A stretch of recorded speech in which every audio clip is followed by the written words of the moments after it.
Assalamu alaikum, урматтуу кыргыз элим, кыргызстандыктар, мекендештер, мекенчилер. Кандайсыздар, жакшысыздарбы? Иштериңиздер жакшыбы? Урматтуу кыргыз элим, кыргызстандыктар, апайса аталган адамдар, азыркы убакытта Кыргызстандын келечегин, тагдырын талкылап, Кыргызстандын келечегин баардыгын бүдөмүк кылып койгон адамдар чыгып, адамга акыл айтып атканын көрүп, зээнин кейт. Ошо менен эле байланыштуу кечээ президентибиздин бир тууган байкеси Сабыр Жапаровдун алтын менен түшкөн сүрөтүн чыгарып, жана фейктер, боттор, троллдор командасы мына 19 тонна алтынды сатты деп жалган маалымат таратып жиберди. Бул боюнча президентибиз Садыр Нуркожоевич өзү кабарлар агенттигине билдирип жатып, Түркия өлкөсүндө алтын куйган, алтын эриткен, алтын иштеткен атайын заводдор биз Кыргызстандын алтынын биз сатып алалы деп Сабыр Нуркожоевичтен президентибиз Садыр Нуркожоевичке киргизчи деп өтүнгөн экен. Мен билген катары, көрүп жүргөн катары, билип жүргөн адам катары мындай башка бир президенттердин бир туугандары рейдерский захватка барып, башка бир бизнесмендердин, башка бир ишкер адамдардын байлыктарын тартып алган күндөр көп эле болгон. Алардын аттарын атабай эле койсок, кечээ эле Айзамолду ким алып койду эле, кайра кимдин колуна тийгени баардыгы белгилүү.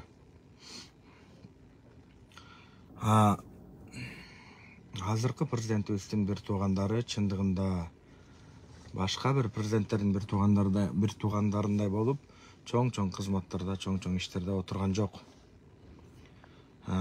Кээ бир адамдар боктон гүл жасап, калдайган калың элге жалган бир маалыматтар таратуу алардын өздөрүнүн бир эмеси, иши. Facebook тармагында дагы жана Атай Бейшенбек, Нурзайым Нурматова, Илгиз Шаменов жана ушуга окшогон адамдар бир башка бир адамдардын троллдору, фейктери, боттору болгон үчүн башка бир адамдардын заказдарын аткарып, ушундай нерселерди чыгарып, коомго так айтканда президентибиз Садыр Жапаровду тактан алып түшүү жана булардын ою кетирүү. Ордуна өкүл атасы болгон, Шаменовдун өкүл атасы болгон Сапар Исаков же жер саткан, кыргызга кыянатчылык кылган, Мадумаровго окшогон адамдарды алып келүү булардын максаты. Биз мурда 19 тонна алтын эмес, 19 килограмм алтын Кыргызстанда бар экенин билген эмеспиз. Азыркы убакытта канча деген мамлекеттик кызматкерлердин айлыктары 2 эсе, 3 эсе көтөрүлүп аткандарын көрүп атабыз. Мурда 6 миңден алгандар азыркы убакытта 20 миң, 30 миңден зарплата алып аткандарын айдан ачык көрүп турабыз. Бирок чындык кээ бир адамдарга чындыгында жакпайт. Бөйрөктөн шыйрак, жумурткадан кыр истеп, калдайган калың элге жалган бир маалыматтарды айтып турган алар үчүн максат. Ошого, урматтуу кыргыз элим, жалган бир маалыматтарга алдырбайлы. Чындыгында Садыр Нуркожоевичтин айтып аткан сөздөрүнө биз кулак салып, колубуздан келишинче ушул адамды колдоп, бир канча убакыт, бир канча жыл ушул мөөнөттө отура турган болсок, бир топ өнүгүүгө барабыз. Мисалы, канча деген мектептер салынып атат. Мына 15 мектеп салынды, азыркы убакытта мына салынып атат, бала бакчалар салынып атат.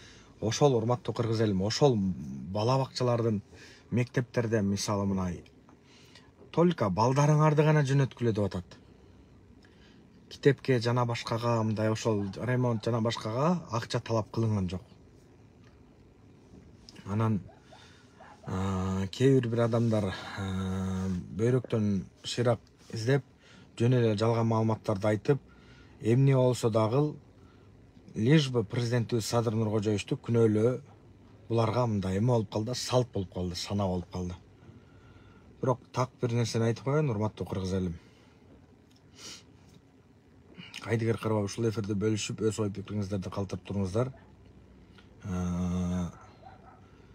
Кечээ TikTok тармагында Орозайым Нарматовага жооп берген Гунинин эмесин көрүп, чындыгында жооп бергенин көрүп, аябай мындай туура жооп берип да.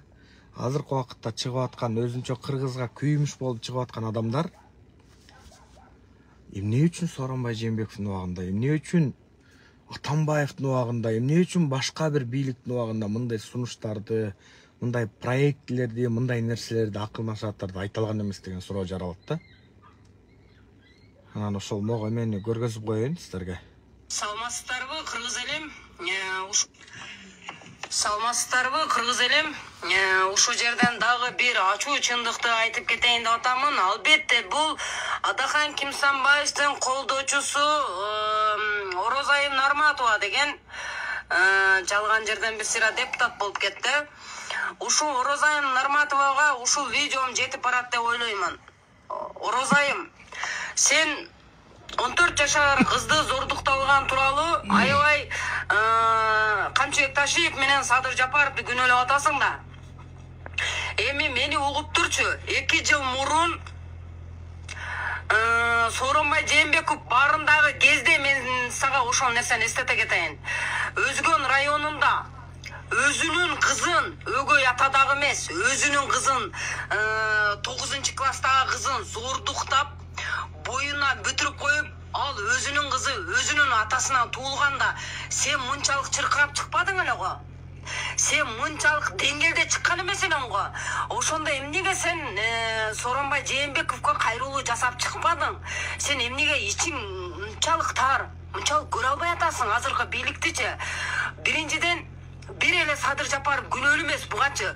Бул зордук, зомбулук 30 жылдан бери, менин билишим бойдон 30 жылдан бери келе атат.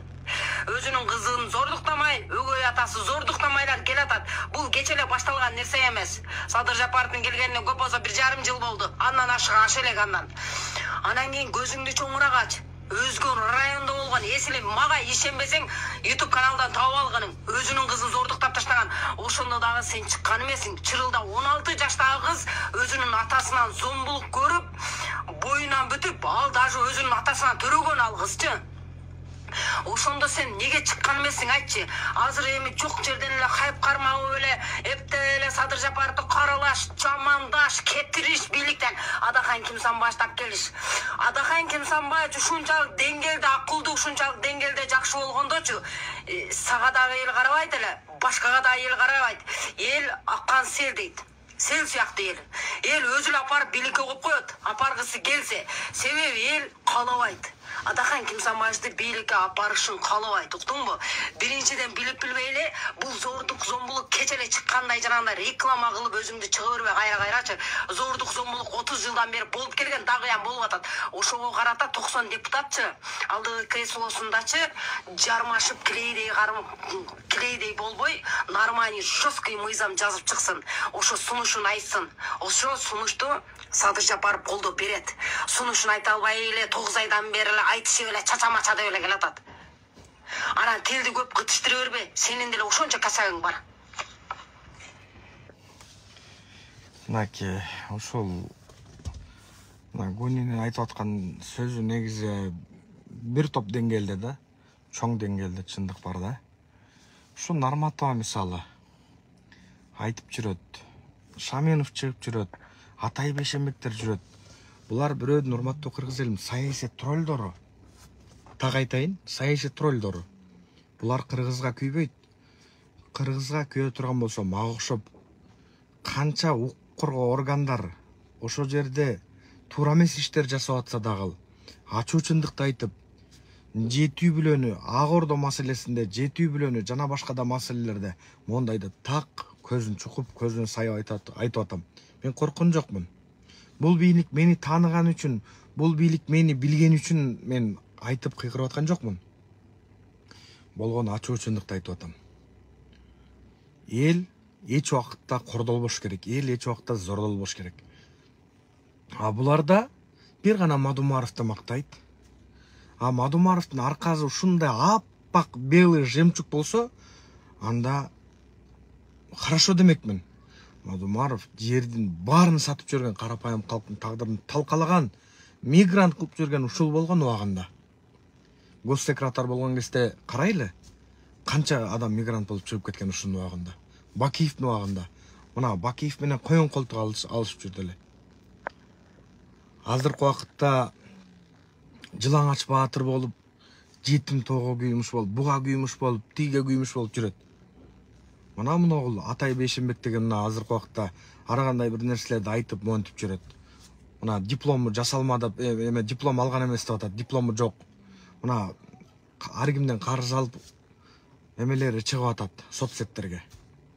Ошондой адамдар кече эле мына Алымкадыр Бейшеналиев ушуга акча төлөп, ушул тролль компанияларды иштетип жүргөнүн биз угуп эле жүрдүк. Ошого иштеп атканын билип эле жүрдүк. Калыстык болуш керек да, урматтуу кыргыз элим, урматтуу бир туугандар, калыстык болуш керек.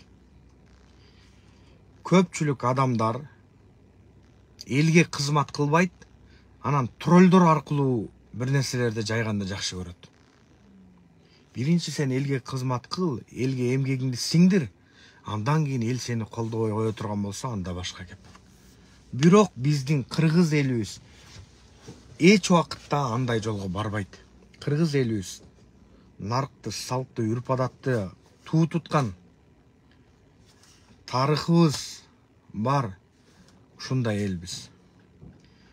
Урматтуу кыргыз элим, кыргызстандыктар, саясий троллдорго, бирөөнүн жалданма троллдоруна ишенбеген ар бир кыргызстандыктар чакырам. Мен Жапаров Садыр Нуркожоевичтен айлык алган жокмун. Айлык алган эмесмин жана албайм. Өз жашоомду кылып жүргөн балдардын биримин.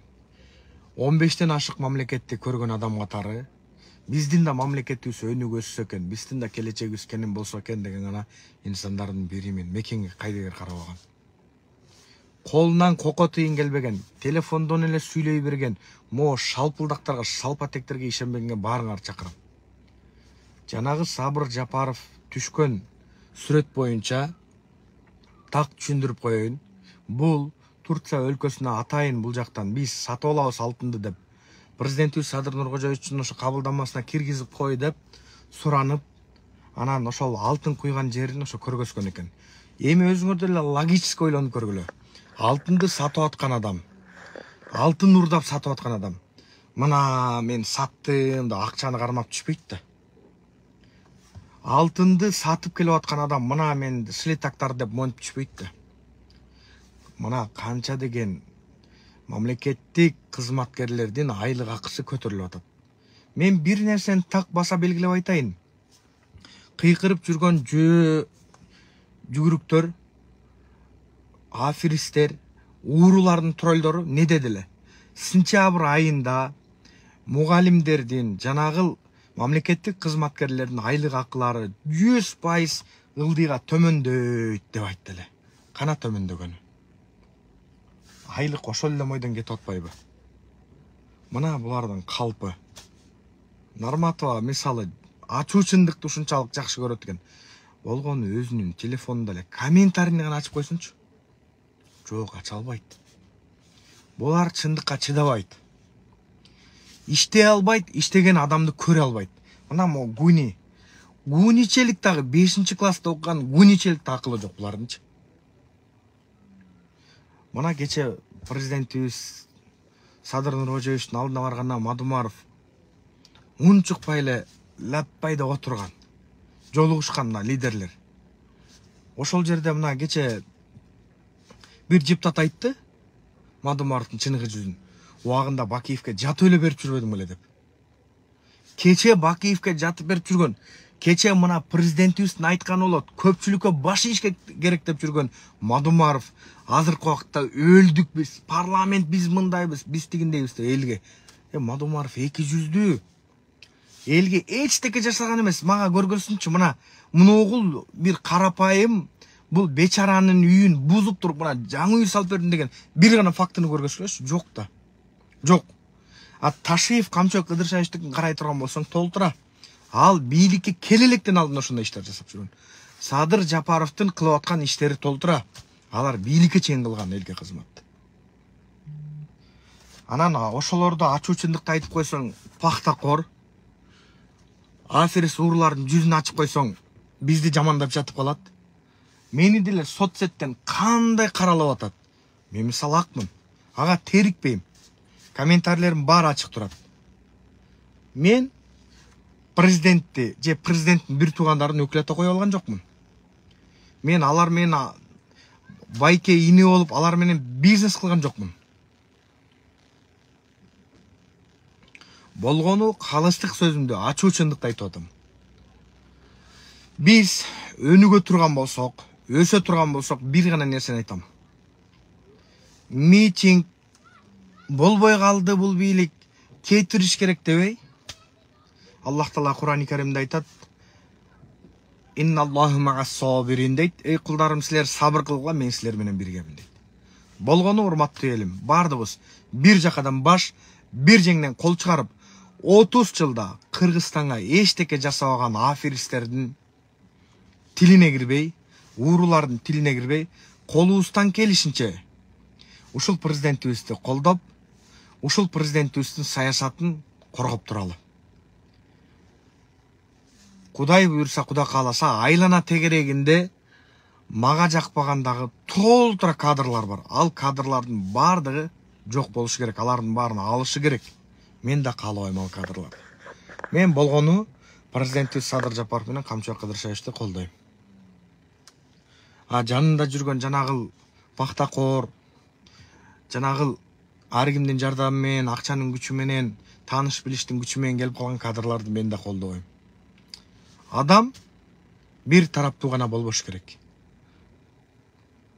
Адам аркы жакта да, берки жакта, тыйындын эки тарабы болгондой, эки тараптан карашыбыз керек. Күздө митинг жасайбыз, митинг кылабыз деп аткан, миллион деген долларларды сарптап, миллион деген долларды кармап, ошону кылабыз деп аткан инсандар толтура. Алар кимдер? Уурулар. Ушул сүйлөп аткан уурулар 1 грамм сүйлөгөнгө адамга акыл айтканга укугу жок. Ошого кыргыз элин баарыңардан суранам, өтүнөм, жанагыл калп эле баатыр болуп аткан, калп эле кыргызга күйүп аткан аферисттердин бирөөнө да ишенбеген ар бир кыргызстандыктарды чакырам. Булар дагы башкадан нерселерди чыгарат, башкадан нерселерди кылат, антип атат, минтип атат деп. 30 жыл, мына 30 жыл 1000 деген тонна алтындарды урдатып, мыйзамдын чегинде урдаттык. Канадага чыгып кетти, Европага чыгып кетти, Америкага чыгып кетти, жана башка жака чыгып кетти. 1000 деген тонна алтындарды, темирлерди, тезектерди бизде болгон таш суубузга чейин чыгарып кетти. Мыйзам чегинде чыгарышты булар. Мыйзамды бузуп туруп. Эми Атамбаев, Бакиев, Акаев, Отунбаева, Жээнбеков, Сооронбай, башка жана башкалар келди. Алардын айлана тегерегиндегилер келди. Бардыгы жыргатпады. Эми мына президентибиз келген Садыр Нуркожоевичке ишенич көргөзүп, ушул жеке амбициялары үчүн көчөгө чыгып жүргөн акмактарга ишенбейли. Шаменов жеке амбициясы бар экен көргөзбөдүбү кече. Шаменов патриот эмес. Шаменовка только кызмат керек. Тукунов жана дөдөй Тукунов бар го. Тигил казино арам деп алып турандан кийин кызмат берип койсо унчукпай оозун жаап отуруп калды го. Бул дагы ошонун бир түрү. Мен мына айтам. Мага кызмат бермектүгүн алдыма алтын, үстүмө күмүш салып койсо дагы мен кызматка барбайм. Кереги жок. Мен президентибиз Садыр Жапаровтан кызмат сурабайм. Кереги жок мага. Болгону адилеттүүлүк, өнүгүү, өсүү гана керек мага. Буларга окшоп жетим тоону колдойм, мына ментем, жетим тоону коргойм, монтем, мен чыныгы патриотмун деп анан кийин мен айыл чарба министри мага берип койгулачы деп. Алда бакылдап аткан, шакылдап аткан тетиги Орозайым Нарматовага деле бир кызмат берип койсоң, оозун жаап отуруп калат. Шаменовдун ошо позициясын көрдүңөр, алда ошентип отуруп калат. Бирок мен отурбашым мүмкүн. Канча кызмат берсе да, канча акча берсе да, убагында акча да беришкен булар. Мына уурулар мага. Ошо акчага да макул болгон эмесмин. Мага Кыргызстандын келечеги кымбат. Баарыбыз бир жакадан баш, бир чеңден кол чыгарып, колубуздан келишинче өнүгүп өскөнгө бардыгыбыз салым кошолу. Алданып кеткенде эч бирдеке чыкпайт.